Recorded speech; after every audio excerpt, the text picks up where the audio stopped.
Hello guys, so our today's topic is linear programming. बहुत छोटा chapter है and basically एक रियल बेस्ड और जो एप्लीकेबल हो लाइफ में उसे कॉन्सेप्ट पे बेस्ड है, तो जल्दी समझ आ जाएगा. So what is it? It is a process of finding the optimal value, maximum or minimum of a linear function bracket objective function of some variable subject to linear constraint, equalities or inequalities. So ये क्या है basically. इसके अंदर मैंने पूरा एक example, real life example लिया है समझाने के लिए कि ये कहाँ काम आएगा और बेसिकली हो क्या रहा है प्रॉब्लम्स के अंदर, like what is the thing.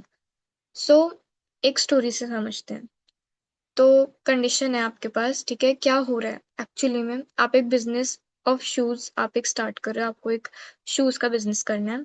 आपके पास सिर्फ 20,000 रुपए हैं स्टार्टअप के लिए. आपके पास दो ऑप्शन है शूज के लिए, या तो आप रीबॉक के ले सकते हो या एडिडास ले सकते हो, ठीक है. ये दो ही ऑप्शन है आपके पास. कैपेसिटी ऑफ शोरूम, आपके शोरूम में सिर्फ 50 पेयर मतलब 50 जोड़ी जूते ही आप रख सकते हो. आपको एडिडास पे कितना प्रॉफिट मिल रहा है? 120 रुपए. आपको रीबॉक पे कितना प्राइस मिल रहा है? 110 रुपए. ठीक है, this is like all imaginary data, ठीक है, ऐसा सच्ची में इतने सस्ते नहीं मिलते. प्राइस ऑफ एडिडास कितना है? 600 रुपए. प्राइस ऑफ रीबॉक, ये एक्चुअल प्राइस है, ठीक है. प्राइस ऑफ रीबॉक आपको कितने में मिल रहा है? 500 रुपए. अब आपको क्या है, आपको मैक्सिमाइज करना है प्रॉफिट को, ठीक है. तो प्रॉफिट को मैक्सिमाइज करना है तो z is equal to 120x, क्योंकि ये इसका प्रॉफिट है, प्लस 110y. तो ये हमारा ऑब्जेक्टिव फंक्शन. तो it is a process of finding maximum और मिनिमम. अब एक बात बताओ, आप अगर कोई बिजनेस स्टार्ट करोगे तो आप क्या चाहोगे कि उसके अंदर जो आपका प्रॉफिट है वो मैक्सिमम हो. तो इसके अंदर हम मैक्सिमम मिनिमम कर रहे हैं, ये हमारा ऑब्जेक्टिव फंक्शन बन गया और इसी को हमें मैक्सिमाइज करना है. अब कांस्टेंट क्या निकल के आता है, तो अगर देखो ये एक एक छोटा सा एग्जांपल है कि फॉर एग्जांपल अगर आपको कोई वर्ड प्रॉब्लम दी गई हो या कुछ वैसा दी गया हो तो आपको कैसे सॉल्व करना है, ठीक है. So it is just an example. तो इसके कांस्टेंट आप कैसे निकालोगे? तो हमने लेट करा कि जो एडिडास शूज हैं वो आपने एक्स नंबर में लिए, जो रीबॉक के शूज है वो आपने वाई नंबर में लिए. अब आपके पास टोटल कैपेसिटी कितनी है? 50 पेयर्स की. तो एक्स प्लस वाई मिलाकर 50 आना चाहिए या 50 से कम आना चाहिए. 50 से ज्यादा नहीं हो सकता. ये आपकी एक कांस्टेंट है, मतलब ये एक आपका लिमिटेशन आ गया यहाँ पे, राइट.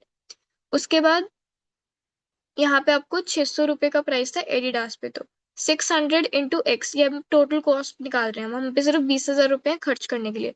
तो 600 into x plus 500 into y, ये हमारा 20,000 के या तो इक्वल होना चाहिए या कम होना चाहिए. 20,000 से ज्यादा हम पे इन्वेस्टमेंट के लिए पैसा ही नहीं है, राइट. तो हमारा एक कांस्टेंट ये हो गया, एक कांस्टेंट ये हो गया. और ये एक यूनिवर्सल कांस्टेंट होता है कि x ग्रेटर देन जीरो होना चाहिए, ग्रेटर देन और इक्वल टू जीरो, और y greater than equal to zero होना चाहिए. क्यों? क्योंकि अब आप माइनस में तो नहीं खरीद लोगे जूते.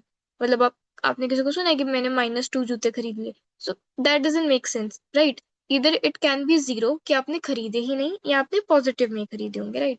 तो ऐसे हम बेसिकली इस पे वर्क करते हैं, राइट.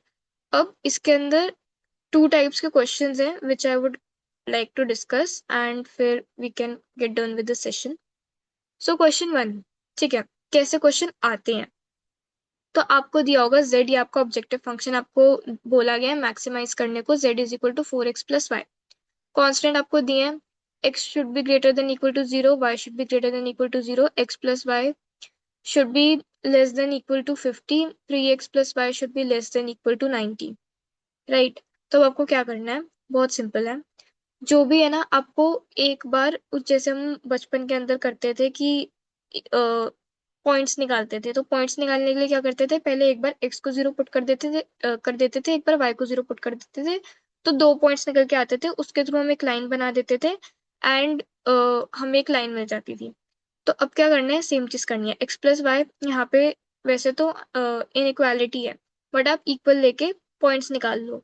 तो मैंने x को जीरो रखा तो मेरा y 50 आ गया, मैंने y को जीरो रखा तो मेरा x 50 आ गया. तो मुझे क्या पॉइंट मिला? मेरे को मिला 0,50 एंड 50,0, राइट. सो अब आपको ग्राफ बनाना है, ठीक है. ग्राफ में आपको ये प्लॉट करना है. तो ऑब्वियसली एक वैसा एग्जैक्ट एक्यूरेट ग्राफ तो नहीं है, बट एनालिसिस से ये 0,50 पॉइंट मेरा कहीं यहाँ पर है और 50,0 कहीं यहाँ पे है. तो ये मैंने पॉइंट बना दिया, ठीक है. अब सिमिलरली हम दूसरे वाले कांस्टेंट के साथ भी करेंगे। 3x+y यहाँ पे इज इक्वल टू ले लेंगे सॉल्व करने के लिए। मैंने x को 0 रखा तो मेरा y 90 आया, मैंने y को 0 रखा तो मेरा x 30 आया, क्योंकि 90/3 इज इक्वल टू 30, राइट। सो मेरा ये पॉइंट्स बन गए। तो ये 0,90 कहीं यहाँ पे होगा और 30,0 कहीं यहाँ पे होगा, तो मैंने एक लाइन ऐसे बना दी।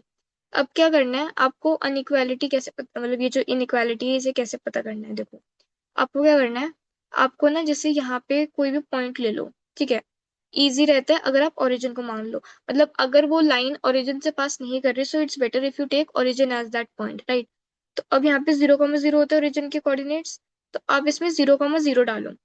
0,0 डाल दिया, अब 0,0 डालोगे तो 0 आएगा। तो 0 छोटा है 50 से, ठीक है। तो ये इस कंडीशन को फुलफिल कर रहा है, तो इसके अंदर मैंने यहाँ की तरफ एरो खींच दी है, राइट। ये देखो 50 वाली लाइन पे इस साइड में एरो है, मतलब ये वाला रीजन हमारा सोल्यूशन देगा।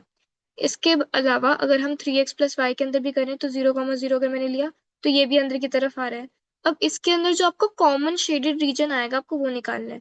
तो देखो ये मेरा शेडेड रीजन आ रहा है, ठीक है। अब इसके हमें कॉर्नर पॉइंट्स चाहिए, तो आप देख सकते हो ये वाली लाइन और ये वाली लाइन का एक कॉमन पॉइंट भी आ रहा है जहाँ पे वो इंटरसेक्ट करे, तो हमें वो पॉइंट निकालना पड़ेगा। तो बचपन में हमने जैसे सीखा था सब्स्टिट्यूशन मेथड, सिंपली वो लगेगा y = 90 - 3x। ये कहाँ से निकला, ये देखो ये मैंने यहाँ से निकाला y = 90 - 3x, और उसके बाद मैंने इसे x+y = 50 में पुट कर दिया, तो बना x + 90 - 3x = 50। तो 2x = 40 हो गया। तो x = 20 आ गया, और इसको जब मैंने यहाँ पुट करा तो 90 - 60 हो गया, 90 - 60 = 30, तो y की वैल्यू 30 आ गई। तो ये वाला पॉइंट मेरा 20,30 निकल गया। अब क्या करना है, जो आपका कॉमन रीजन आया तो उसके आपको कॉर्नर पॉइंट्स देखने हैं। तो कॉर्नर पॉइंट्स क्या निकलेंगे, देखो 0,50, 20,30, 30,0, तो ये आपके कॉर्नर पॉइंट्स हो जाएंगे।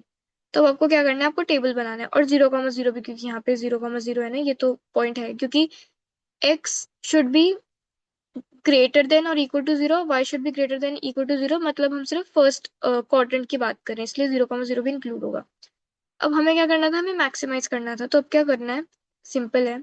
जो आपके पॉइंट्स निकले ना इसको आपको z के अंदर डाल के देखना है, ठीक है। आपका z क्या था, देखो आपका z था 4x+y, तो इसके अंदर आपको ये पॉइंट्स डालने हैं। तो 0,0 डालोगे तो 0 आ जाएगा, 30,0 डालोगे तो 4x, तो 4 × 3 120, क्योंकि यहाँ पे 0 भी है, सो 120 आ गया, ठीक है। 4x+y, तो y एज इट इज आ जाएगा, तो 50 आ गया। अगर 20,30 डालोगे तो 1110 आएगा। अब हमें मैक्सिमम वैल्यू चाहिए, तो हमें पता चल गया कि मैक्सिमम वैल्यू होगी 30,0 पे, वो जो कि होगी 120, so that will be our answer. तो जेई के अंदर जो क्वेश्चंस आएंगे ये एडवांस का टॉपिक नहीं है, एडवांस में नहीं पूछा जाता, बट मेंस का it is an important topic.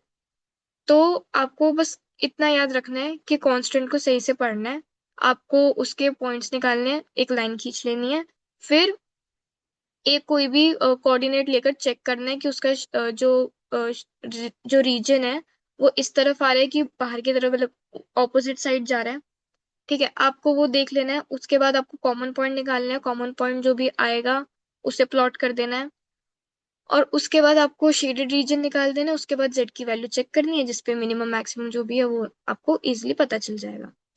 अब एक और टाइप का ये क्वेश्चन आता है, ठीक है। इसके अंदर तो हमारे जैसे रीजन बाउंडेड था, अगले वाले के अंदर बाउंडेड नहीं होगा, तो उसमें कैसे करना है, सो ये सीख लेते हैं। तो इसमें आपको क्या करना है, आपको मिनिमाइज करना है। z = 50x + 70y को आपको मिनिमम वैल्यू इसकी लानी है। 0 y should be greater than equal to 0, 2x + y should be greater than, should be, and x + 2y should be less than equal to, greater than equal to 10, right? So 2x + y greater than equal to 8, x + 2y greater than equal to 10। अब इसके अंदर क्या करा, पहले ये inequality हटा दी और आपने इक्वल टू के साथ पॉइंट्स निकाल लिए।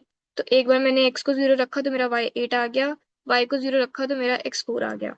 सिमिलरली मैंने x + 2y = 10 के साथ करा, मैंने x को 0 रखा मेरा y 5 आ गया, मैंने y को 0 रखा मेरा x 10 आ गया। अब मैंने इसे अपने ग्राफ पे प्लॉट करा तो कुछ ऐसा सा बना। देखो ये 0,8, 4,0, ये 0,5, 10,0, ये बनाया मैंने। उसके बाद अब देखो मैंने क्या करा, मैंने कॉमन पॉइंट भी निकाल लिया, ठीक है, क्योंकि मेरे को पता है ये लाइन और ये लाइन एक जगह पे इंटरसेक्ट कर रही है। तो मैंने सब्स्टिट्यूशन मेथड लगाया, सब्स्टिट्यूशन मेथड लगाया तो y is equal to 8 - 2x मैंने निकाल लिया।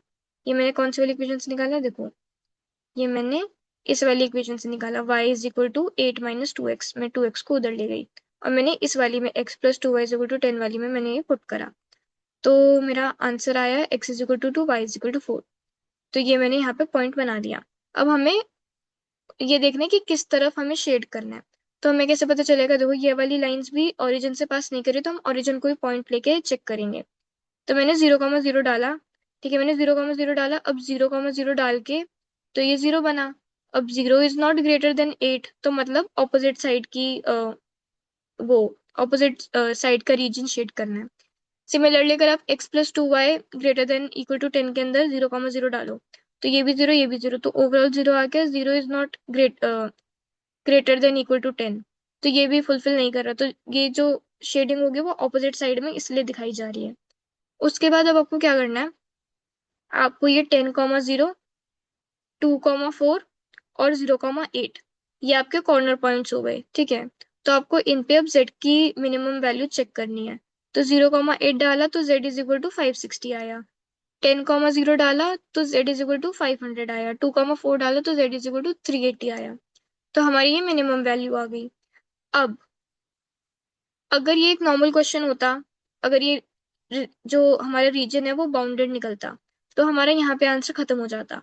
बट अभी हमें एक और चीज चेक करनी पड़ेगी। हमें क्या करना है, हमें जो जितने भी हमें पॉइंट्स से हमने वैल्यू निकाली उसमें से जो भी मिनिमम मैक्सिमम पूछे हम उसको ना ऐसे करेंगे, 50x is equal 50x plus 70y, क्या यही मिनिमम वैल्यू है, इससे छोटी कोई हो सकती है, तो हम it should be less then 380। ठीक है, हमने ये एक और अपने आप से एक लाइन इमेजिन कर ली। अब इसके अंदर क्या करना है, मैंने एक बार मैंने x को 0 पुट करा तो मेरा 0,5.4 ये एक मेरा पॉइंट निकल के आया। मैंने उसके बाद y को 0 पुट करा तो मेरा 7.4,0 ये मेरा एक पॉइंट निकल के आया। अब मैंने उसके बाद क्या करा, मैंने इसको ना यहाँ पे पुट करा तो मेरा, अगर आप देखो तो मेरे को क्या करना है, 5.4 और 7.4। तो 7.4 एक्स एक्सिस पे मेरा कहीं यहाँ कहीं होगा और 5.4 कहीं यहाँ कहीं होगा।